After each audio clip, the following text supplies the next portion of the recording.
오늘은 승리의 삶, 3강 혼자인 것 같지만 혼자가 아니다 라는 주제로 말씀을 드리고자 합니다. 오늘도 아직 양복이 젖은 것이 다 처리가 안 돼서 편한 복장으로 말씀을 드리니까 이해하시기 바랍니다. 미국의 어느 목사의 이야기입니다. 멜러니 제스퍼는 아들 쿠퍼가 웃는 얼굴로 태어났다고 말합니다. 쿠퍼의 뺨에서는 보조개가 사라질 틈이 없었다. 새 누나, 부모, 조부모, 선생님, 친구들, 쿠퍼는 자신이 아는 모든 사람의 마음을 빼앗았다. 웃음과 사랑을 좋아하는 아이, 아버지 제이는 쿠퍼가 완벽한 아들이라고 말하며 애정을 감추지 않았다. 쿠퍼가 태어난 가정도 완벽했다. 농장에서 즐겁게 살면서 하나님을 섬기고 그리스도를 사랑하는 제이와 멜러니는 네 자녀를 정성껏 길렀다. 제이는 하나뿐인 아들과 보내는 시간을 소중하게 여겼다. 2009년 7월 17일 부자가 소형차 둔 부기를 탔던 것도 그래서였다. 원래 같이 잔디를 깎을 계획이었지만 마침 점화 플러그가 고장났다. 멜러니가 부품을 사러 시내에 간 동안 제이와 5살 배기 아들 쿠퍼는 기회를 놓칠세라 두었던 부기를 타기로 했다. 그들은 바퀴 달린 케이지 카트를 타고 흙길을 총알처럼 달리기를 수백 번도 더 했다. 익숙한 운전이었다. 하지만 부기가 뒤집힌 데는 익숙하지 않았다. 완전히 평탄한 길에서 제이가 빙글빙글 돌면서 달리다가 부기가 뒤집힌 것이다. 쿠퍼는 안전띠를 메고 있었지만 의식을 잃었다. 제이는 구급차를 부른 후 멜러니에게 전화를 걸었다. 사고가 생겨서 쿠퍼가 죽을지도 몰라. 부모에게는 악몽 같은 최악의 시간이 이어졌다. 구급차, 응급실, 눈물, 쇼크, 급기야 청천벽력 같은 소식이 날아들었다. 쿠퍼가 천국으로 떠난 것이다. 제이와 멜러니는 관을 고르고 장례식을 준비하고 하나뿐인 아들이 없는 인생을 떠올리며 망연자실했다. 상상할 수 없는 일이었다. 그들은 정신이 아득한 상태에서 하루하루를 보냈다. 아침에 눈을 뜨면 두 사람은 서로 껴안고 엉엉 울었다. 간신히 침대를 빠져나갈 용기가 생기면 아래층에서 기다리는 가족과 친구들을 만났다. 두 사람은 취침 전까지 아픔을 꾹 참으면서 하루를 견뎠다. 그러고는 얼싸안고 울다가 잠이 들었다. 제이가 나에게 말했다. 죽어가는 5살 난 아들을 품 안에 안고 있는 아버지를 도울 수 있는 수업이나 책은 세상에 없었습니다. 우리는 밑바닥까지 떨어졌습니다. 라고 고백합니다. 밑바닥. 인생을 산에 비유한다면 우리는 중턱을 지나가는 것이 대부분입니다. 간간히 결혼, 승진, 출산이라는 정상에 오르는 기쁨을 누리기도 합니다. 하지만 인생의 대부분은 중턱에 머뭅니다. 월요일 카풀 당번, 지출보고 작성, 식사 준비 등등. 하지만 반대로 세상이 뒤집히는 경우가 있습니다. 사업이 망하고 주택 및 부동산 시장이 급락하고 검사 결과가 양성으로 뒤집히면 우리는 불현듯 밑바닥으로 곤두박질 칩니다. 첫 번째, 밑바닥에서 일어난 반전에 대해서 알아봅니다. 요셉은 이집트 경매 시장까지 곤두박질 쳤습니다. 경매가 시작되자 어린 요셉은 두 번째로 흥정의 대상이 되었습니다. 이집트인들은 야곱이 아끼는 아들을 찌르고 쑤시고 이가 없는지 머리를 헤집고 당나귀를 다루듯이 함부로 취급했습니다. 마침내 이집트 장군 보디발이 요셉을 샀습니다. 그러나 요셉은 이집트어를 할 줄 몰랐고 이집트 문화도 알지 못했습니다. 음식은 입맛에 맞지 않고 일은 고단하고 모든 상황이 그에게 불리했습니다. 그래서 우리는 최악의 상황에 대비하면서 성경을 넘깁니다. 결국 중독이나 분노, 절망으로 타락하는 요셉의 모습이 등장하지 않을까요? 천만에 그렇지 않습니다. 창세기 39장 2절에서 여호와께서 요셉과 함께 하심으로 그가 형통한 자가 되어 그의 주인 애굽 사람의 집에 있으니 라고 말합니다. 이집트에 도착한 요셉에게는 몸에 걸친 옷과 마음에 품은 하나님의 부르심 외에는 아무것도 없었습니다. 그런데도 네 절 아래로 내려가면 그는 바로 안전을 지키는 보안 책임자의 살림살이를 도맡아 처리합니다. 이런 반전을 어떻게 설명할 수 있을까요? 하나님이 요셉과 함께 하셨습니다. 창세기 39장 2절은 여호와께서 요셉과 함께 하심으로 그가 형통한 자가 되어 라고 말합니다. 창세기 39장 3절은 그의 주인이 여호와께서 그와 함께 하심을 보며 라고 말합니다. 창세기 39장 5절은 여호와께서 요셉을 위하여 그 애굽 사람의 집에 복을 내리심으로 라고 말합니다. 창세기 39장 5절에서 여호와의 복이 그의 집과 밭에 있는 모든 소유에 미친지라 라고 말합니다. 여기서 요셉의 이야기는 수많은 자기계발서나 내면의 힘을 발견하는 것이 비결이라고 주장하는 모든 성공 공식과 갈라섭니다. 그들은 깊이 파고들라 라고 말합니다. 요셉의 이야기는 다른 데를 가리킵니다. 그는 높이 보라고 말합니다. 하나님이 함께 하셨기 때문에 요셉은 성공했습니다. 요셉에게 하나님은 아기를 따뜻하게 덮은 담요와 같았습니다. 요셉의 일거수일투족에서 하나님이 보였습니다. 당신의 일거수일투족에도 하나님이 보이는가요? 당신이 있는 곳은 이집트입니다. 낯선 풍광, 말이 통하지 않는 곳. 당신은 위기라는 단어가 생소합니다. 고향에서 멀리 떨어진 곳에 혼자 있는 기분입니다. 빈털터리가 된 것 같습니다. 기대는 무너지고 친구는 사라졌습니다. 누가 남았을까요? 잊지 마십시오. 하나님이 계십니다. 다윗이 물었습니다. 시편 139편 7절에서 내가 주의 영을 떠나 어디로 가며 주의 앞에서 어디로 피하리까? 라고 말합니다. 그러고는 하나님을 만났던 여러 장소를 쭉 써내려갔습니다. 시편 139편 8절로 10절 하늘, 스올, 내가 새벽 날개를 치며 바다 끝에 가서 거주할지라도 거기서도 주의 손이 나를 인도하시며 라고 말합니다. 하나님은 어디든 계십니다. 요셉은 이런 시를 남겼을 것입니다. 내가 주의 영을 피해 어디로 달아날까? 마른 우물바닥으로 떨어져도 노예경매 시장으로 올라가도 외국인의 집으로 끌려가도 거기서도 나를 인도하신다 라는 말입니다. 당신은 이런 시를 남길 것입니다. 내가 주의 영을 피해 어디로 달아날까? 재활클리닉, 중환자실, 취업센터, 가정폭력 피해 여성 보호시설, 교도소에 가더라도 거기서도 나를 인도하신다 라고 말할 것입니다. 두 번째, 누구에게나 함께 하시는 하나님에 대해서 알아봅니다. 하나님이 계시지 않는 곳은 없습니다. 몇 시간 후에 있을 일들을 생각해 보십시오. 당신은 어디에 있을 것인가요? 학교? 하나님은 교실에도 계십니다. 고속도로? 하나님은 자동차 행렬 사이에도 계십니다. 병원 수술실, 중역회의실, 시댁, 장례식장? 하나님은 그곳에도 계실 것입니다. 사도행전 17장 27절에서 그는 우리 각 사람에게서 멀리 계시지 아니하도다 라고 말합니다. 각 사람에게서 라고 말합니다. 하나님은 편애를 모르십니다. 대도시에 사는 주민이든 산골과 밀림에 사는 주민이든 모든 사람은 하나님의 임재를 누릴 수 있습니다. 하지만 누리지 못하는 사람이 많습니다. 그들은 사랑의 하나님이 계시지 않는 듯 자신의 힘으로만 세상을 살아야 하는 듯 유일한 해답은 위에서 찾는 게 아니라 내면에서 찾아야 하는 듯 힘겨운 인생길을 타박타박 걷고 있습니다. 그들은 하나님이 없는 인생을 살고 있습니다. 하지만 우리 주변에는 요셉들이 있습니다. 하나님의 임재를 보고 듣고 느끼는 사람들, 모세처럼 하나님을 좇는 사람들, 노예 신세에서 해방된 200만 백성을 지도하는 일을 갑자기 맡게 된 해방자 모세는 고민에 빠졌습니다. 이 백성을 내가 어떻게 먹이고 입힌단 말인가? 적이라도 만나면 어떻게 싸운단 말인가? 우리가 살아남을 수 있을까? 라고 모세는 생각합니다.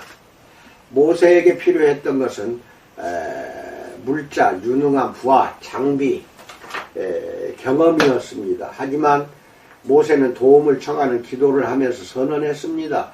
출애굽기 33장 15절에서 주께서 친히 가지 아니하시려거든 우리를 이곳에서 올려보내지 마옵소서라고 말합니다.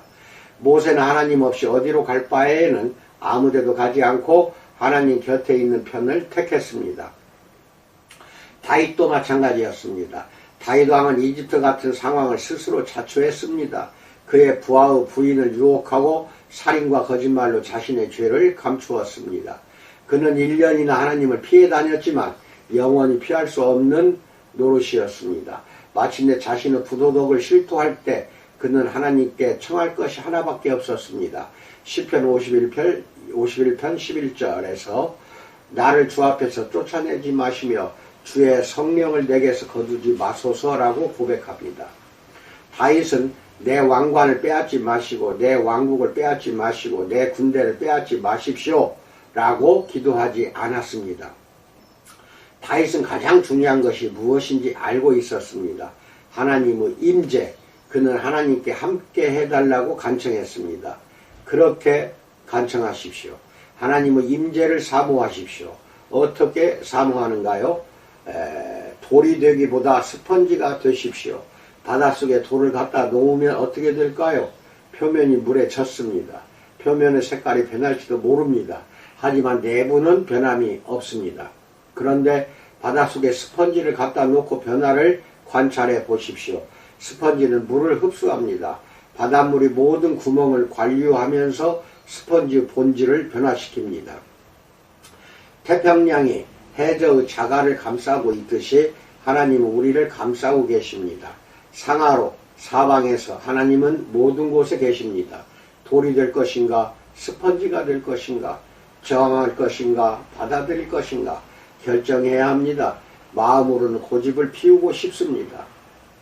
하나님을 피해 도망쳐라, 하나님을 거부하라, 하나님을 비난하라. 하지만 조심하십시오. 완고한 마음은 결코 치료할 수 없습니다. 스펀지 같은 마음은 나을 수 없습니다. 나을 수 있습니다. 영혼의 모든 구멍을 열어 하나님을 받아들이십시오. 어떻게 받아들이는지 알아보기로 합시다. 세 번째, 하나님의 임재를 어떻게 경험할까에 대해서 알아봅니다. 1. 하나님이 가까이 계심을 주장하라. 내가 결코 너희를 버리지 아니하고 너희를 떠나지 아니하리라. 히브리서 13장 5절은 말합니다. 이 구절의 그리스 원문에는 부정어가 5개나 있습니다. 직역한다면 나는 하지 않으리라, 너희를 떠나지 않으리라, 나는 하지 않으리라, 역시 하지 않으리라, 너희를 떠나지 않으리라 로 옮길 수 있습니다. 이 약속을 낙하산이라 생각하고 단단히 붙드십시오. 내면의 불안과 공포의 음성을 잠재울 때까지 말하고 또 말하십시오. 스바냐스 3장 17절에서 너희 하나님 여호와가 너희 가운데에 계시니 그는 구원을 베푸실 전능자이시라. 그가 너로 말미암아 기쁨을 이기지 못하시며 너를 잠잠히 사랑하시며 너로 말미암아 즐거이 부르며 기뻐하시리라 하리라 라고 말합니다. 당신은 하나님의 임재를 느끼지 못하는 것인지도 모릅니다. 욥이 그랬습니다. 욥기 23장 8절로 9절에서 그런데 내가 앞으로 가도 그가 아니 계시고 뒤로 가도 보이지 아니하며 그가 왼쪽에서 일하시나 내가 만날 수 없고 그가 오른쪽으로 돌이키시나 배울 수 없구나라고 고백합니다. 욥의 느낌은 하나님이 멀리 계시는 듯 했습니다. 하지만 하나님을 느끼지 못함에도 불구하고 욥은 결심했습니다. 23장 10절에서 그러나 내가 가는 길을 그가 아시나니 그가 나를 단련하신 후에는 내가 순금같이 되어 나오리라 라고 말합니다. 아름다운 결정입니다. 어려울 때일수록 믿음의 결정을 해야 합니다. 시인은 시편에서 굳게 결심했습니다. 시편 56편 3절에서 내가 두려워하는 날에는 내가 주를 의지하리이다 라고 말하며 시편 42편 5절에서는 내 영혼아 네가 어찌하여 낙심하며 어찌하여 내 속에서 불안해하는가. 너는 하나님께 소망을 두라. 그가 나타나 도우심으로 말미암아 내가 여전히 찬송하리로다 라고 고백합니다. 하나님의 임재를 유쾌한 기분이나 쾌활한 기질과 혼동하지 마십시오. 당신이 행복하든 불행하든 하나님은 곁에 계십니다. 때로는 당신 자신의 감정을 밖으로 끄집어내어 야단칠 줄도 알아야 합니다. 2. 하나님의 성품을 붙들라. 성경을 펼쳐서 하나님의 깊은 성품을 찾아내 마음에 새기십시오. 내가 찾아낸 하나님의 성품은 이렇습니다. 그분은 여전히 통치하신다. 그분은 여전히 내 이름을 아신다. 천사들은 여전히 그분의 명령에 복종한다. 지도자들의 마음은 여전히 그분의 말씀에 따른다. 예수님의 죽음은 여전히 영혼을 구원한다. 하나님의 성령은 여전히 성도에게 내주하신다.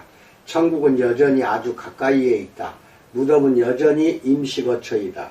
하나님은 여전히 신실하시다. 그분의 허를 찌를 수 있는 것은 없다. 그분은 모든 것을 통해 자신의 영광과 나의 최우선을 이끌어내신다. 그분은 비극을 통해서도 자신의 뜻을 이루시고 그분의 뜻은 언제나 옳고 거룩하고 완전하다. 밤이 슬픔을 부를지라도 아침이면 기쁨이 찾아든다. 하나님의 열매는 고난 속에서 열린다. 라고 말하며 나는 하나님을 붙들고 있습니다. J.J. 제스퍼는 큰딸에게 쿠퍼의 죽음에 대해 알리기 전에 이렇게 말했습니다. 아빠가 정말로 나쁜 소식을 전해야 하는구나. 나는 내가 하나님이 어떤 분이신지에 대해 내가 아는 모든 것을 흔들림 없이 믿길 바란다. 라고 말합니다. 값진 조언입니다. 변화의 시대에 하나님의 변화없는 성품을 붙드십시오. 내가 완전히 무너질 때 내 소망과 지주는 오직 그분이다. 라고 고백하십시오. 3. 고통을 기도로 아뢰어라. 주먹으로 책상을 내리치십시오. 마당을 부지런히 걸으십시오. 끈질긴 기도, 진솔한 기도의 시간입니다. 하나님께 화를 내고 싶은가요? 그분의 전략이 실망스러운가요? 그분의 결정에 약이 발끈 오르는가요? 그분께 말씀드리십시오. 그분께 쏟아내십시오. 예레미야가 그랬습니다. 옛 선지자 예레미야는 경제 불안과 정치 불안의 시대에 예루살렘의 목사였습니다. 침략, 재난, 유배, 기근, 죽음, 예레미야는 볼 것 못 볼 것 없이 다 보았습니다. 그가 하나님께 불만을 쏟아낸 탓에 우리는 그의 기도 일기를 예레미야 애가라고 부릅니다. 예레미야 애가 3장 2절로 8절에서 나를 이끌어 어둠 안에서 걸어가게 하시고 빛 안에서 걸어가지 못하게 하셨으며 종일토록 손을 들어 자주자주 나를 치시는도다. 나의 살과 가죽을 쇠하게 하시며 나의 뼈들을 꺾으셨고 고통과 수고를 쌓아 나를 애우셨으며 나를 어둠 속에 살게 하시기를 죽은 지 오랜 자 같게 하셨도다. 나를 둘러싸서 나가지 못하게 하시고 내 사슬을 무겁게 하셨으며 내가 부르짖어 도움을 구하나 내 기도를 물리치시며 라고 말합니다. 예레미야는 5장에 걸쳐 격분을 쏟아냈습니다. 예레미야 애가를 한 줄로 요약하면 인생은 저주스럽다가 될 것입니다. 하나님은 왜 예레미야 애가를 성경에 넣으셨을까요? 예레미야를 본받으라고 우리를 설득하기 위해서가 아닐까요? 서슴지 말고 불만을 접수하십시오. 시편 142편 2절에서 내가 내 원통함을 그의 앞에 토로하며 내 우환을 그의 앞에 진술하는도다라고 말합니다. 당신이 화를 내더라도 하나님은 떠나시지 않습니다. 예수님조차도 히브리서 5장 7절에서 심한 통곡과 눈물로 기도하셨다라고 말합니다. 그분을 등지는 것보다 차라리 그분께 종주목을 들이대는 것이 훨씬 낫습니다. 어거스틴의 말처럼 얼마나 깊이 떨어졌기에 그들은 깊은 곳에서도 고함치지 않나? 라고 말합니다. 처음에는 공허하고 부질없는 것처럼 들릴지도 모릅니다. 생각은 나지 않고 말은 더듬거릴 것입니다. 그래도 포기하지 마십시오. 숨지 마십시오. 넷째, 하나님의 백성을 의지하라에 대해서 알아봅니다. 히말라야 산속으로 달아날 계획은 엎어버리십시오. 외딴 섬은 잊으십시오. 지금은 은둔자 행세를 할 때가 아닙니다. 하나님의 교회라는 배에 붙은 조개가 되십시오. 마태복음 18장 20절에서 두세 사람이 내 이름으로 모인 곳에는 나도 그들 중에 있느니라라고 말합니다. 환자가 병원을 피하겠습니까? 배고픈 사람이 식당을 마다하겠습니까? 절망에 빠진 사람이 하나님의 희망보급센터를 피하겠습니까? 더 위험해질 뿐입니다. 하나님은 하나님의 백성과 함께 계십니다. 모세는 이스라엘 백성을 이끌고 아말렉과 전투를 벌인 적이 있습니다. 모세의 군사 전략은 예사롭지 않았습니다. 그는 여호수아에게 계곡 아래 전투를 맡겼습니다. 그는 기도하러 산으로 올라갔습니다. 하지만 혼자 가지 않았습니다. 전속 부관인 아론과 홀을 대동했습니다. 여호수아가 전투를 지휘하는 동안 모세는 영적 전투에 나섰습니다. 아론과 홀은 모세의 양쪽에 서서 모세가 번쩍 든 손을 받치면서 기도의 싸움을 거들었습니다. 모세가 기도했기 때문에 이스라엘 백성은 승리했습니다. 같이 기도하는 사람들이 있었기 때문에 모세는 승리했습니다. 다음은 어느 목사의 이야기입니다. 내 아내도 비슷한 일을 했었다. 오래전 대날리는 먹구름 같은 우울증과 싸웠다. 하루하루가 잿빛이었다. 아내의 인생은 소란스럽고 분주했다. 두 아이는 초등학교에 다니고 셋째는 유치원에 다니고 남편은 비행기를 타고 돌아다니느라 집을 비우기가 일쑤였다. 아내는 날마다 타격을 받았다. 우울증은 좋은 시간을 앗아가게 마련이지만 목사 사모에게는 우울증이 특별히 더 힘들다. 교인들은 사모가 기쁜 얼굴로 이를 악물고 참기를 바란다. 하지만 대날리는 없는 것을 있다고 말하는 사람이 아니다. 어느 주일 오전 우울증으로 숨이 막히자 아내는 정직하기로 결심하고 교회로 갔다. 교인들이 안부를 물으며 사실대로 말하리라. 아내는 교인들이 잘 지내세요? 라고 물을 때마다 솔직하게 아니요, 우울해요, 기도해 주시겠어요? 라고 대답했다. 가벼운 담소는 긴 대화로 이어졌다. 간단한 인사는 따뜻한 사역이 되었다. 예배당을 나설 때 아내는 기도 싸움에서 자신의 팔을 들어줄 수십 명을 확보했다. 아내는 우울증 완치의 시작이 그날 오전 예배였다고 말한다. 아내는 하나님의 백성에게서 하나님의 임재를 발견했다. JJ도 마찬가지였다. 상처는 여전히 깊지만 그의 믿음은 상처보다 더 깊다. 그는 쿠퍼를 떠나보낸 이야기를 할 때면 꼭 이런 말을 한다. 우리는 밑바닥이 어떤 곳인지 잘 압니다. 또 그곳에 누가 기다리고 계신지도 잘 압니다. 바로 예수 그리스도입니다. 라고 고백합니다. 친구여, 그분이 당신을 기다리고 계십니다. 요셉의 이야기에서 배울 점이 있다면 하나님은 이집트를 사용해 자신이 당신과 함께 하신다는 것을 가르치신다는 점입니다. 가족은 곁에 없고 돕던 사람들은 다 떠나고 카운슬러는 이렇다 할 조언을 하지 못할지도 모릅니다. 하지만 하나님은 조금도 변함이 없으십니다. 그분의 약속은 여전히 유효합니다.